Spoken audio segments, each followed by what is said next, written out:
Bom, vamos mergulhar de cabeça nessa análise hoje e olha, a ideia é reformular completamente a nossa visão da sala de aula moderna. Sabe aquela imagem clássica, né? Um anfiteatro estático, onde uma pessoa fala, fala, fala e as outras só ficam ali passivamente ouvindo. Pois é, esquece isso. Pelo que a gente vai explorar aqui, é hora de encarar esse ambiente como um ecossistema organizacional super vivo. É o espaço onde quem ensina atua, na verdade, como um líder executivo do aprendizado. O material que vamos destrinchar mostra que simplesmente transmitir dados não cola mais. A excelência hoje pede uma presença intencional, uma comunicação pedagógica de alta densidade que seja literalmente um espelho da realidade do mercado. E o nosso roteiro para essa jornada passa por 6 pilares essenciais. A gente vai ver o novo cenário acadêmico, a arte da escutativa, passar por clareza didática, linguagem corporal, dinâmica vocal e, por fim, como fechar o pacote, construindo autoridade. Então, começando pelo ponto número 1, o novo cenário acadêmico, que a gente pode chamar de um laboratório corporativo. Olha que interessante o contraste que temos aqui. A educação moderna, principalmente quando a gente fala de gestão, tecnologia e negócios, pede uma ruptura total com o passado. O ambiente acadêmico atual exige uma postura que seja a cara do mercado corporativo. De um lado, a gente tem aquele método engessado, aquela transmissão tradicional, a velha leitura de fatos de um jeito super autocrático. Mas do outro lado, e aqui está o grande lance, temos a cocriação dinâmica. É transformar a sala num baita laboratório, um espaço para desenvolver competências técnicas e humanas, tudo ao mesmo tempo, lado a lado com a turma, instigando o pensamento crítico e a inovação. É um jogo totalmente diferente. Vamos para o ponto 2, a arte da escuta ativa. Porque o ensino de ponta não começa na fala, começa nos ouvidos. Ensinar é uma via de mão dupla, pura e simples. Baseado nessa visão clássica do Hidalberto Xavianato, a ficha cai. A escuta não tem nada de passiva, ela é o principal mecanismo de feedback. No calor ali da aula, ouvir é uma ferramenta quase cirúrgica. Serve para medir quem realmente entendeu, validar o conhecimento que foi passado e, o mais crucial, pescar aquelas dúvidas escondidas que o pessoal, por timidez ou receio, acaba não falando. Só que escutar de verdade significa, antes de tudo, desligar aquele egocentrismo intelectual que a gente costuma ver por aí. É silenciar aquela nossa vontade desesperada de já ter a resposta na ponta da língua. Por quê? Bom, para conseguir pacificar conflitos, para conseguir trazer as experiências reais de mercado que a turma tem e principalmente para ler as entrelinhas. Sabe aquele silêncio na sala? Às vezes ele está gritando desinteresse ou até mesmo exaustão. E um ouvido bem treinado saca isso na hora e já recalcula a rota da aula. O que nos leva ao ponto 3, clareza didática e precisão. Afinal, como traduzir um conceito super denso sem perder todo mundo no meio do caminho? Existe um passo a passo hiperlógico para isso. Tudo começa ancorando o conceito. O passo 1 é partir daquilo que a turma já sabe, pisando em chão firme. Daí, no passo 2, a gente avança.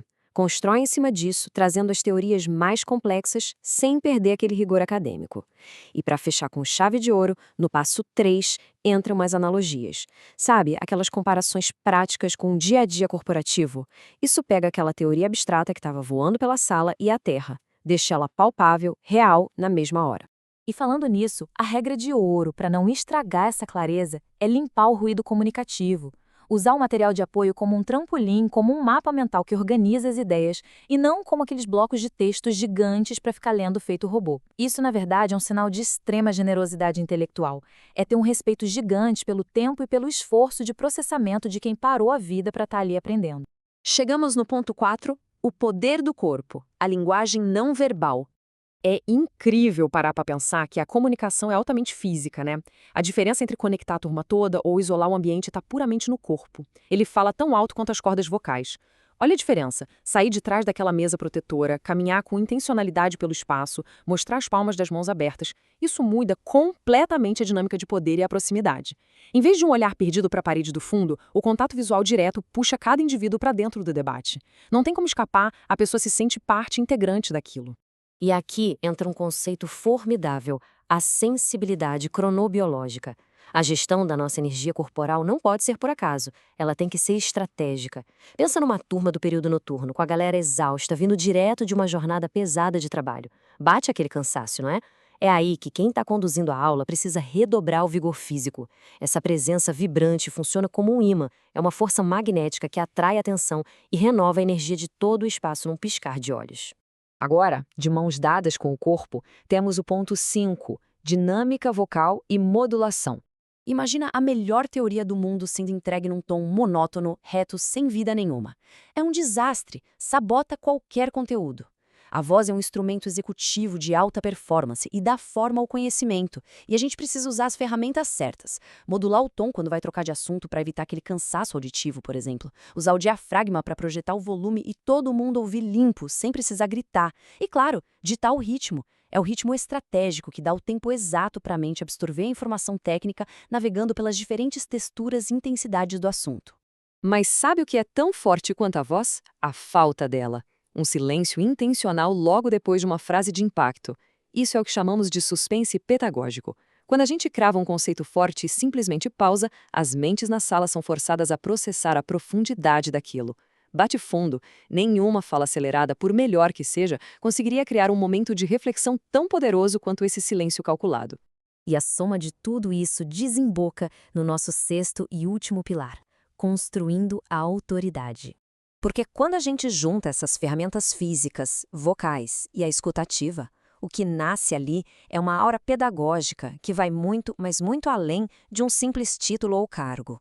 A autoridade verdadeira, convenhamos, ninguém ganha só com diploma na parede. Ela é conquistada todo santo dia. É saber gerenciar uma interrupção chata na sala usando a inteligência emocional e dados racionais sem partir para a reatividade defensiva.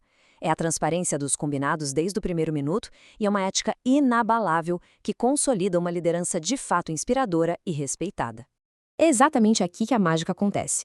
Quando o domínio do conteúdo se funde perfeitamente com o corpo, com a voz e com a escuta, a sala de aula se revela como uma organização viva, que exige direção estratégica contínua e muita gestão humana. É o momento em que a figura limitante daquele mero instrutor de dados desaparece. No lugar, surge um mentor autêntico, um verdadeiro farol de desenvolvimento técnico, profissional e ético. Isso deixa a gente com uma última reflexão bem provocativa para fechar essa análise. Diante de um material tão rico e aplicando essa comunicação de altíssima densidade, fica a pergunta, afinal, uma sala de aula serve só para transmitir dados ou ela molda ativamente os líderes de amanhã? Quando se domina a arte de gerenciar a interação, o conhecimento cumpre seu papel mais nobre, que é iluminar caminhos. É um desafio direto à nossa própria definição sobre o que significa genuinamente educar e esperar.